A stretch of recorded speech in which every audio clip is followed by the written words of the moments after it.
एक छोटी सी शॉर्टकट कहानी सुनाऊंगा, गौर से सुनिएगा। प्रभु श्री रामचंद्र जी के पूर्वज जो थे राजा सगर, वो निसंतान थे। उनका भी चौथापन चल रहा था। तो परमेश्वर का सुमिरन किया।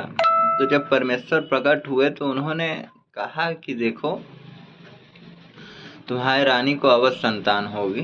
तो कुछ समय बीता, पहाड़ समय का, तो फिर रानी के कोख से एक लौकी जन्म हुई।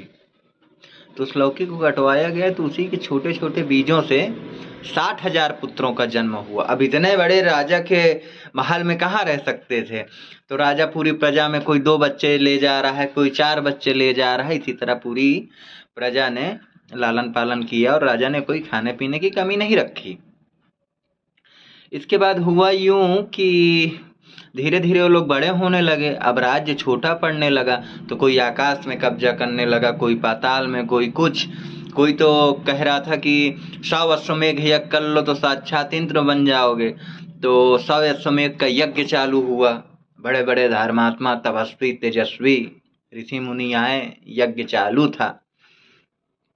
तो इंद्र अपने सिंहासन के डर के मारे कि मेरा सिंहासन न कहीं छूट जाए, तो वो 99 अश्वमेघ हो चुका था और एक घोड़ा लेकर के एक गुफा में छिपा दिया। वहां एक तपस्वी पूजा कर रहा था, तपस्या। वहां पे राजा सगर के सुपुत्र पहुंचे सब, और घोड़े को वहां से बंदी बना लिया, अगवा कर लिया। और वहाँ ऋषि तपस्या कर रहे थे, उनको देखे और उनको क्रोधित हुए और उनको लात मार दिए। और जैसे ही तपस्या से मुनि आंखें खोले, सब जलकर भस्म हो गए। अब फिर कोई संतान नहीं बची। राजा सगर फिर निसंतान।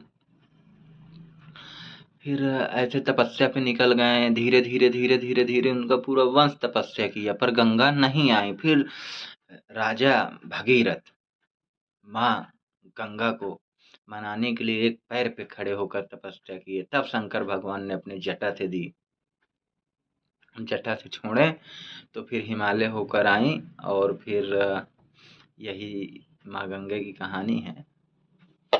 फिर तीर्थराज प्रयाग होते हुए पूरे सबका उद्धार किया और जगत का पालनहार है माँ गंगे। और जय श्री राम।